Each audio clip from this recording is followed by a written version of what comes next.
Oi, tudo bem com você? Na vida pessoal, familiar, profissional e ministerial, existem algumas coisas que atuam para nos puxar para baixo. São como pesadas pedras amarradas aos nossos pés, aos nossos tornozelos que nos puxam para o fundo do mar.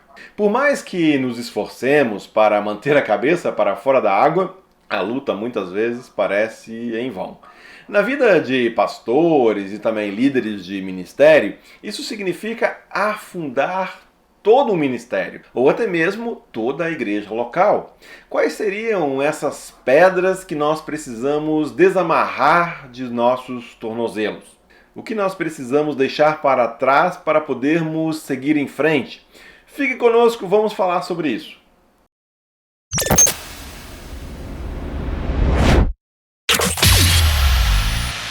Nós vivemos sempre um misto de fadiga, desesperança, cansaço, extremismos, desilusões. Ser humano é viver mergulhado num turbilhão de coisas que nos afetam diariamente. Então, além das alegrias, nós temos também as nossas lutas, os nossos desafios. A nossa geração tem convivido com essa situação toda de pandemia, tudo politizado, tudo que vem contribuindo aí com rixas, desentendimentos, discussões intermináveis. Todos querem ter algo a dizer e poucos parecem dispostos a ouvir. As pessoas sentem-se cada vez mais prensadas contra a parede e jogam na defensiva. O tempo é de hipersensibilidade, onde tudo que você disser poderá soar ofensivo para alguém.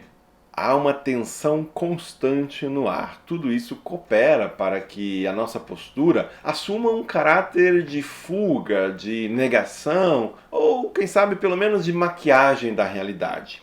Sem perceber, nós podemos adotar posturas que nos puxam ainda mais para baixo. E junto conosco também acabamos levando pessoas que amamos, pessoas do nosso círculo, do nosso trabalho e até do nosso ministério. Se você é um líder, um pastor, tudo aquilo pelo que você tem se dedicado pode ser ameaçado. Vamos ver quais são então essas 3 pedras que nos puxam para baixo. Primeiro, cinismo. Mas o que é o cinismo? O cinismo é um tipo de sentimento que nos torna incrédulos com tudo. É como se nada fosse aquilo que parece. O cínico, ele não vê muito sentido e altruísmo em nada e em ninguém. Para o cínico, todos os relacionamentos humanos envolvem algum nível de manipulação e de coerção. A grande consequência disso é que você é arrastado para a falta de amor e de empatia com o outro. Consciente ou inconscientemente, a pessoa age como se ela tivesse uma visão privilegiada das coisas. Ela se comporta como se soubesse antes de todo mundo. Ela soubesse que nada faz sentido, que nada vale a pena, que não existe propósito e sentido em nada. Portanto, todos que acreditam, todos que demonstram alguma esperança, todas aquelas pessoas que apostam no amor, na solidariedade, aquelas pessoas que se envolvem em causas, todas são vistas e tratadas como se fossem ingênuas, ignorantes, pessoas que você, de modo cínico, trata com desdém, com certo desprezo. O cínico se comporta como se fosse capaz de enxergar o que mais ninguém é capaz de ver. Então ele passa a tratar as pessoas com base nisso. Esse desprezo pelo outro está baseado no fato de que o cínico, ele não acredita no futuro, ele não acredita nem nas pessoas, ele não consegue acreditar que as pessoas têm qualquer interesse que não seja o interesse próprio. Para o cínico, todo mundo está interessado apenas em si mesmo, em levar vantagem. Tudo aquilo que as pessoas fazem é visando levar vantagem, se dar bem. Se você é um líder que, por causa de suas experiências, foi se tornando cínico, não se engane. As pessoas à sua volta, a sua equipe de trabalho, sua família, percebe isso, mesmo que não saibam ao certo do que se trata. Talvez você tenha chegado num ponto em que ainda está envolvido em muitas atividades, em muitas coisas, mas lá no fundo você já desistiu. Tudo que você faz ainda é tentar, manter a máquina funcionando, porque é assim que as coisas são. Mas toda a paixão, todo o entusiasmo, todo o sentido que você via naquilo que fazia antes já se foi. Sobrou apenas o cinismo. Por não sentir mais qualquer apego ao convencional, o cínico ele acaba se sentindo superior aos pobres mortais comuns que vivem aí imersos em suas fantasias e ingenuidades. Se você ainda não entendeu o que é um cínico, pense nesse tipo de atitude. Alguém elogia a relação que tem com os filhos. O cínico pensa, seus filhos, eles só gostam de você porque você banca eles. Ou alguém compartilha do amor que os seus bichinhos de estimação parecem demonstrar com ele. O cínico diz, seu cachorro gosta de você porque sabe que é você que dá comida para ele. Vamos pensar num pastor que compartilha da sua alegria no ministério, de como ele gosta de pastorear as pessoas. Aí o cínico pensa, você só faz isso porque sabe que depende dessas pessoas aí para receber o seu sustento, o seu salário, a sua subsistência. Esse é o cínico. Ele é aquele que realmente sabe das coisas. Ele sabe o verdadeiro motivo por detrás de tudo. Ele é uma espécie de clarividente, né? Aquele que se acha capaz de penetrar para além das coisas e ver o que ninguém mais parece estar enxergando. O cínico não acredita em nada que seja aquilo que se apresenta diante dele. As ONGs são todas interesseiras. Seu amigo está compartilhando o problema de saúde da sua mãe, só para despertar pena e quem sabe obter alguma ajuda, alguma vantagem. As campanhas de ajuda só servem para promover alguém. A pessoa está pedindo esmola, está pedindo uma ajuda, só quer dinheiro para comprar droga. Para muitos de nós pode parecer estranho, mas esta é uma postura muito comum em nossos dias. Mas vamos também admitir que todos nós, em maior ou menor grau, somos cínicos, né? A gente é um pouco cínico, eu mesmo tenho que lutar contra isso. O problema começa quando tudo passa a ser visto pela ótica do cinismo. Como se precaver? Como evitar que nós nos tornemos totalmente cínicos diante da realidade? Eu quero destacar dois aspectos. Primeiro, considerando que o cinismo nos leva a deixar de amar as pessoas, nós precisamos encontrar maneiras para exercitar a nossa compaixão de forma intencional. Pense em pessoas que você possa ajudar com gestos concretos. Exercite a gentileza, estenda a mão e procure incentivar as pessoas naquelas pequenas coisas nobres em que elas estão envolvidas, naquilo que elas estão fazendo. Leia contos, fantasia, leia a Bíblia. Com isso, eu já estou entrando no segundo aspecto que nos ajuda a prevenir, combater essa tendência ao cinismo.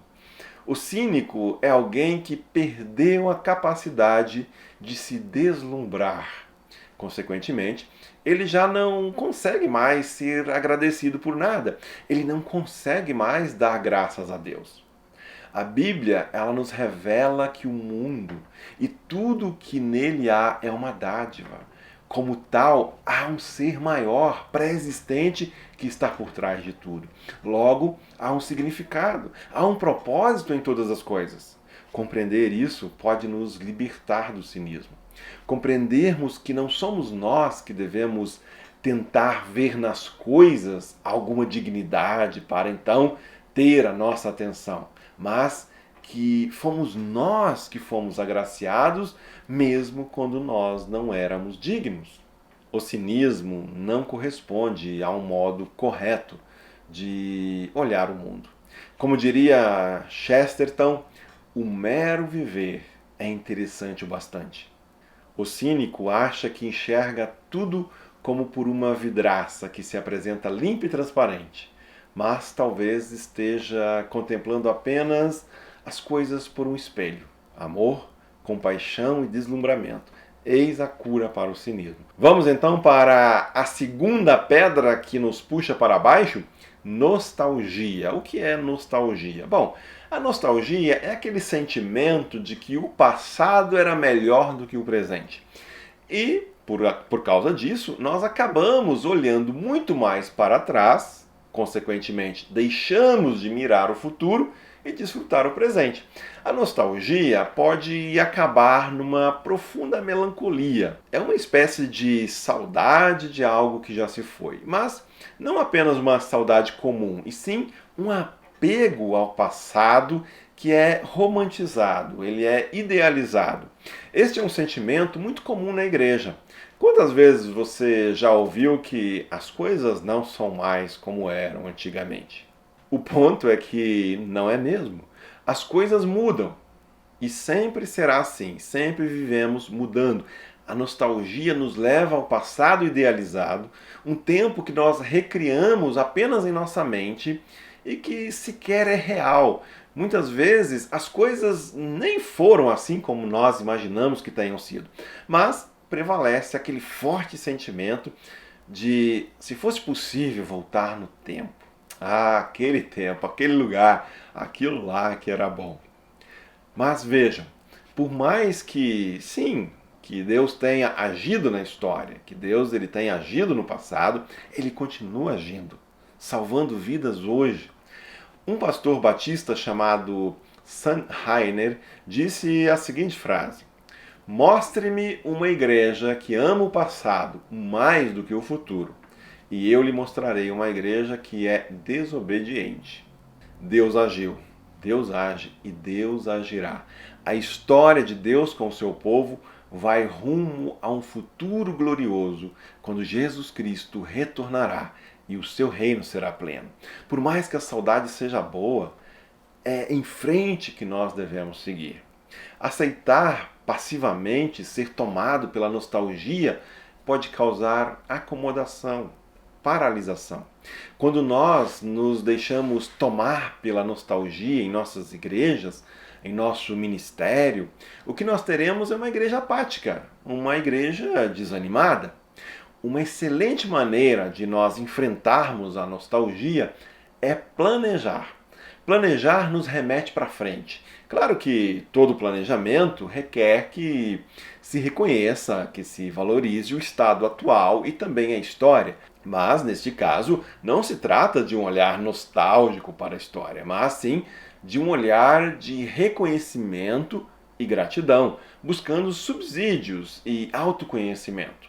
O planejamento, ele empolga, ele motiva, pois ele nos leva à ação com vistas a uma visão, ao futuro.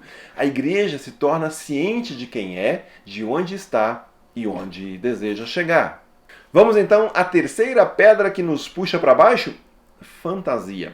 Como assim fantasia? O que nós estamos querendo dizer com fantasia? Nós falávamos que um antídoto contra a nostalgia, que é a questão anterior, é o planejamento e a orientação para frente, olhar para a ação de Deus no presente e para onde Ele está nos conduzindo.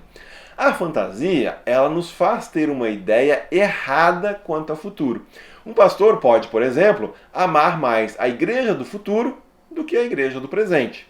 Idealizar uma igreja perfeita, uma realidade ideal e se apaixonar por ela nos impede muitas vezes de agir e amar a igreja real, as pessoas reais, aquelas que estão diante de nós hoje. Isso acontece porque o mundo real, a igreja real e as pessoas reais com que lidamos diariamente e hoje, elas são problemáticas, elas representam um grande desafio. Assim, nós acabamos caindo nessa armadilha de viver à espera de algo que nunca chega. Negligenciamos a igreja, as pessoas que Deus nos deu para amar hoje. Um erro que nós podemos cometer em nosso planejamento é colocar diante de nós uma visão exagerada, uma visão inatingível. Isso pode ser tão ruim quanto a nostalgia que nos aprisiona no passado. Como você pode vencer a fantasia? Como você pode se desvencilhar dessa armadilha? Bom, investindo em relacionamentos, ir ao encontro das pessoas, isso te colocará em contato com a realidade, com o presente. Invista, por exemplo, em visitar as pessoas. Mande mensagens para ela. Ofereça a sua atenção. Lembre as pessoas que você está disponível para orar por elas. Planeje e tenha foco. Visão para o seu ministério e a igreja. Sim, mas faça isso de modo realista, caminhando com a igreja onde você se encontra hoje. Então é isso. Cuidado com as 3 pedras que te querem puxar para o fundo: o cinismo, a nostalgia e a fantasia. Vença cada uma delas com a compaixão, o planejamento e o relacionamento comunitário. Que Deus abençoe você e seja você uma bênção.